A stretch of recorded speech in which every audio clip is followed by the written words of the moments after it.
मेरी वीडियो को सबसे पहले देखने के लिए चैनल को सब्सक्राइब करें और बेल आइकन दबाना ना भूलें। नमस्कार दोस्तों, ज्योतिष विद्या कैसे सीखें भाग 5 में आपका स्वागत है। आज का हमने यह टॉपिक लिया है कि किसी भी कुंडली का अध्ययन हम कैसे करें या कुंडली अध्ययन करने के लिए हमको किन किन चीज़ों के बारे में पता होना चाहिए।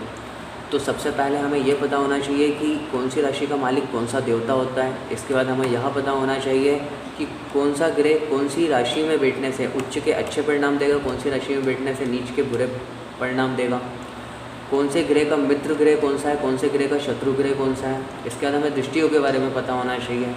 देखिए, साधारण तौर पे सभी ग्रहों के पास 7वीं दृष्टि रहती है।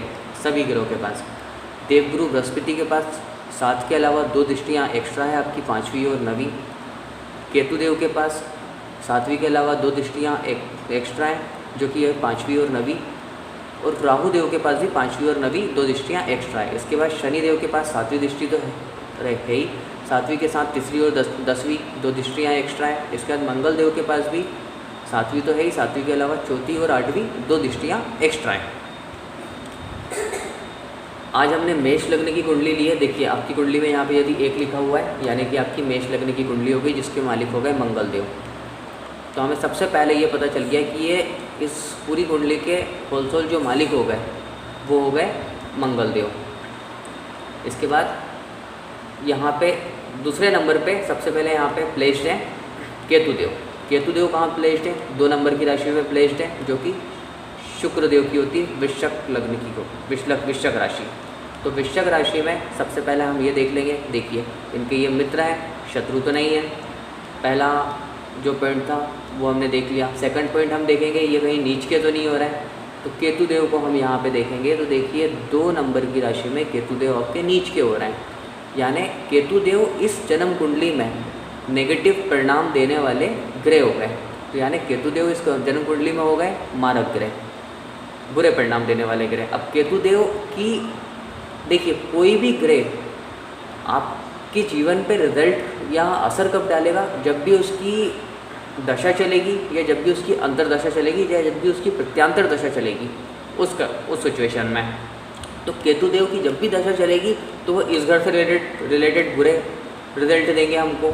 इसके बाद देखिए 1 2 3 4 5 इस घर से रिलेटेड बुरे रिजल्ट देंगे, जो कि हमारा दुर्घटना का घर होता है।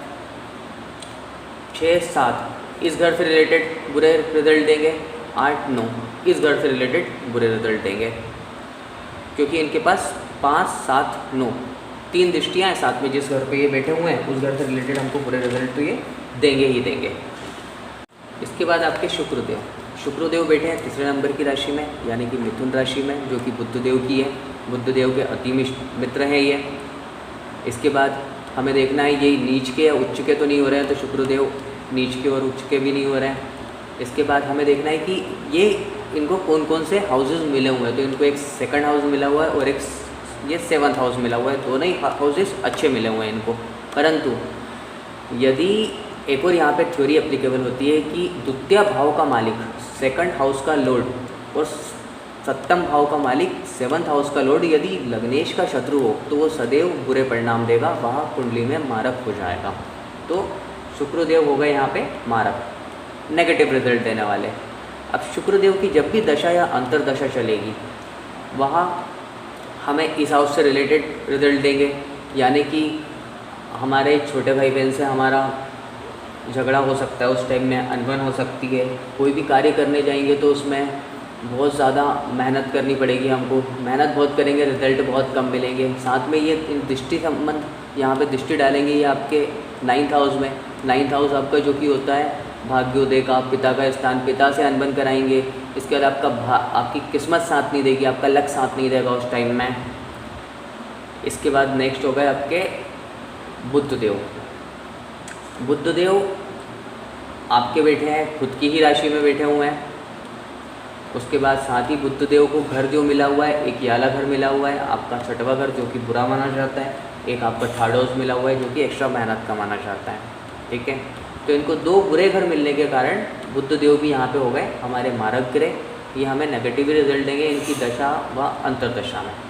परंतु यहाँ पे एक और थ्योरी एप्लीकेबल होती है, कोई भी ग्रह यदि अपनी ही राशि में बैठता है वो यहाँ बैठ जाए, यहाँ बैठ जाए, यहाँ बैठ जाए, यहाँ बैठ जाए, तो वो अपने घर को कभी गंदा नहीं करेगा। देखिए हम अपने, ये इनका घर है, ये बुद्धदेव का घर हो गया, तो ये अपने घर को भले ही यहाँ पे ये बेड रिजल्ट देने वाले हैं, बट अपने घर को कभी भी गंदा नहीं करेंगे। तो इनकी दशा अंतरदशा में आपको इस घर से रिलेटेड कोई भी दिक्कत ये नहीं देने वाले हैं। इसके बाद ये दिक्कतें किन घर से रिलेटेड देंगे, आपको इस घर से रिलेटेड प्रॉब्लम्स होंगी, आपको इसके बाद इस घर से रिलेटेड प्रॉब्लम होगी। भाग्योदय में ये प्रॉब्लम क्रिएट करेंगे, जब भी इनकी दशा या अंतरदशा आएगी तो ये आपका भाग्योदय होने में दिक्कतें करेंगे। इस घर से रिलेटेड आपको प्रॉब्लम देंगे। इनकी दशा अंतरदशा में आप पे कर्ज हो सकता है, आपको कोई रोग हो सकता है, आपकी कोई छोटी मोटी दुर्घटना हो सकती है, बट इस घर से रिलेटेड बुरे रिजल्ट ये बिल्कुल नहीं देंगे। इसके बाद चंद्रदेव। चंद्रदेव इस जन्म कुंडली में 4th नंबर के हाउस में बैठे हुए हैं, 4th नंबर की राशि में, यानी कि कर्क राशि में बैठे हुए हैं, जो कि खुद की चंद्रदेव की है। कोई भी ग्रह अपनी ही राशि में यदि उसकी प्लेसमेंट हो जाती है तो उसको स्थान बल मिल जाता है, यानी कि जो उसके पास बल है वो तो है ही, इसके अलावा एक्स्ट्रा बल भी मिल जाता है। तो चंद्रदेव यहाँ पे 4th हाउस में बैठे हुए हैं, जो कि आपका माता का होता है। यहाँ से हम माता को देखते हैं, वाहन सुख, आपका घर का सुख, ये सारी चीज़ें हम यहाँ से देखते हैं। तो चंद्रदेव यहाँ पे हो गए आपके योग कारक ग्रह, पॉजिटिव रिजल्ट देने वाले ग्रह। और किसी भी जातक की कुंडली में यहाँ स्थिति बन रही है तो उसको माता से बहुत ही लाभ होगा, उनकी माता उनसे सदैव खुश रहेंगी, माता से उनको काफ़ी सारे लाभ मिलने वाले हैं जीवन में, माता के साथ उनके बहुत अच्छे संबंध रहेंगे। इसके बाद सूर्यदेव।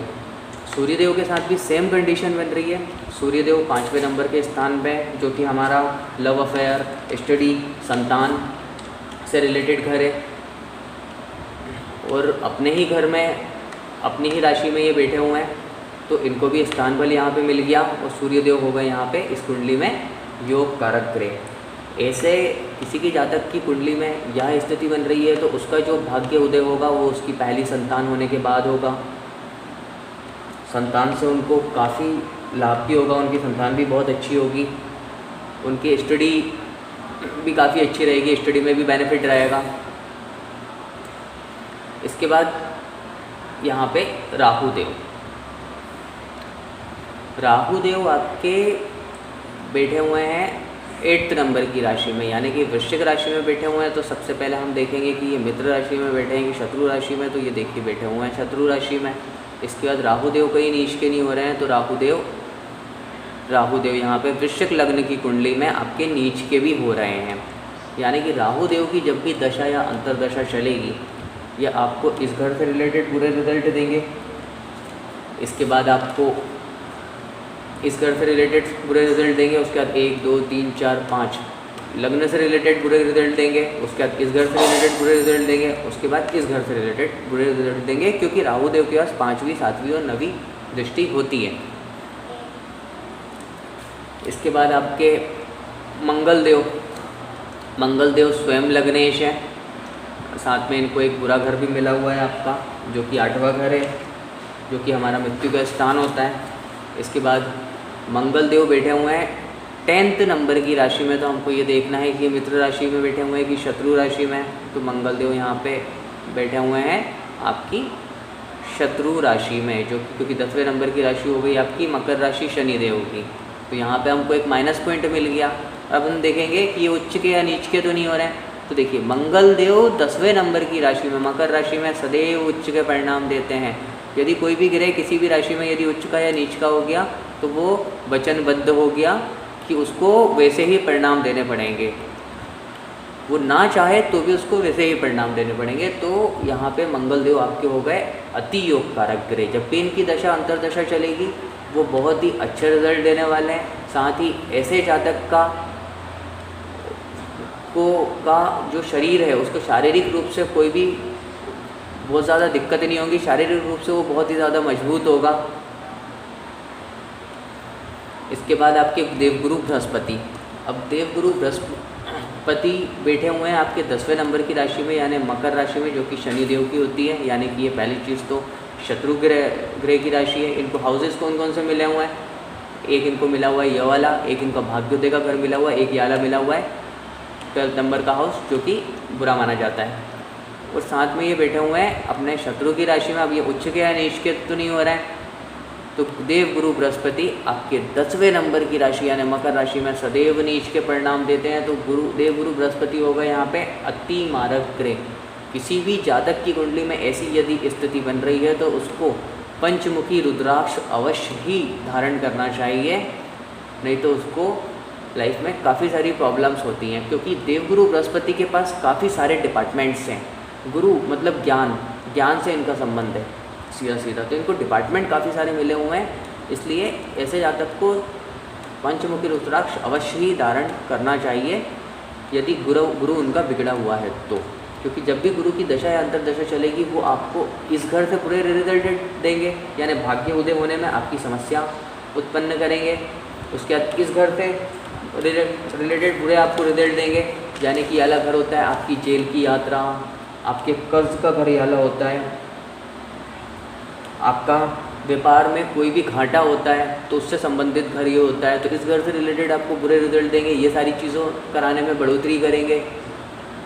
इसके बाद यहाँ पे ये प्लेस्ड है तो ये इस घर से रिलेटेड रिजल्ट आपको बुरे देंगे, यानी कि आपका सेकंड हाउस जो होता है आपका उससे रिलेटेड आपको बुरे रिजल्ट देंगे। यहाँ पे आपकी जो भी भाषा होती है, भाषा शैली होती है, उसमें आपकी कटुता आ जाएगी। उसके बाद आपका कुटुंब से रिलेटेड आपको प्रॉब्लम रहेगी, मतलब घर परिवार में दिक्कतें आने लगेंगी। इस घर से रिलेटेड बुरे रिजल्ट देंगे। याला घर है आपका गाड़ी, मकान, वाहन, सुख, माता का घर है ये, इस घर से रिलेटेड आपको बुरे रिजल्ट देने लगेंगे। इसके बाद ये इस घर से रिलेटेड आपको बुरे रिजल्ट देने लगेंगे, जो कि आपका याला घर है चोट का, दुर्घटना का। तो इस कंडीशन में ऐसी किसी भी जातक की कुंडली में यदि दिक्कत आ रही, ये गुरु बिगड़े हुए हैं, तो उसको पंचमुखी रुद्राक्ष अवश्य पहनना चाहिए। इसके बाद आपके शनिदेव को एक घर मिला हुआ है ये वाला, एक घर मिला हुआ है ये वाला, यानी एक 10वां और 11वां दोनों ही, एक प्रोफेशन का घर मिल गया, एक आपका आय का घर मिल गया, इनकम का घर मिल गया। हालांकि छोटी मोटी दुर्घटना भी, छोटी मोटी चोट भी हम यहीं से देखते हैं, छोटी मोटी दुर्घटना भी, रोग कष्ट। इसके बाद शनिदेव प्लेस्ड हो गए आपके 12th हाउस पे, जो कि आपका बुरा घर माना जाता है। तो शनिदेव बुरे घर में बैठे हुए हैं। अब ये पहले तो बैठे हुए हैं अपनी शत्रु राशि में, दूसरी चीज़ ये उच्च के या नीच के तो नहीं हो रहे हैं। तो शनिदेव देखिए यहाँ पे ना तो उच्च के हो रहे हैं या नीच के, परंतु शत्रु राशि में बैठे हुए हैं, बुरे घर में प्लेस्ड हो गए। तो शनिदेव भी हो गए यहाँ पे हमारे मारक ग्रह। तो यहाँ पे हमने ये निकाल लिया कि इस जन्म कुंडली के हिसाब से हमें कौन कौन से ग्रह पॉजिटिव रिजल्ट देने वाले हैं, उनकी दशा अंतरदशा में कौन कौन से ग्रह नेगेटिव रिजल्ट देने वाले हैं, उनकी दशा अंतरदशा में। साथ में हमने यह चीज़ भी हमें समझ में आई कि जैसे शुक्रदेव है, शुक्रदेव की यदि अंतरदशा या दशा चल रही है, महादशा चल रही है, तो वो कौन कौन से हाउसेस को इफेक्ट करेंगे। यानी शुक्रदेव की जबकि दशा या अंतरदशा चलेगी तो वो इस घर को इफेक्टेड करेंगे, उसके बाद इस घर को इफेक्टेड करेंगे, इन दोनों घर को भी इफेक्टेड करेंगे, भाग्य उदय होने में तकलीफ पैदा करेंगे। इसके बाद इस घर से रिलेटेड हमें प्रॉब्लम देंगे, क्योंकि दूसरे नंबर की राशि वृश्चिक राशि शुक्रदेव की, शुक्रदेव इस घर को इफेक्टेड करेंगे। साथ में इस घर को इफेक्टेड करेंगे जो कि हमारी पत्नी का स्थान होता है, हमारे पार्टनर का स्थान होता है। घर आपकी मैरिड लाइफ में प्रॉब्लम होगी जब भी इनकी दशा अंतरदशा चलेगी। तो हमें शुक्रदेव से रिलेटेड उस समय में उपाय करने होंगे ताकि उनका जो असर होता है वो आपका कम हो सके। ऐसे ही केतुदेव की जब भी दशा या अंतरदशा चलेगी तो केतुदेव इस घर से रिलेटेड प्रॉब्लम क्रिएट करेंगे हमारे लिए। 1 2 3 4 5 इस घर से रिलेटेड प्रॉब्लम करेंगे। 6 7 इस घर से रिलेटेड प्रॉब्लम क्रिएट करेंगे। 9 इस घर से रिलेटेड प्रॉब्लम करेंगे, जो कि हमारा आय का स्थान होता है, क्योंकि केतुदेव के पास ये 3 दृष्टियाँ हैं। आशा करता हूँ ये कंसेप्ट आपको समझ में आया होगा। नमस्कार।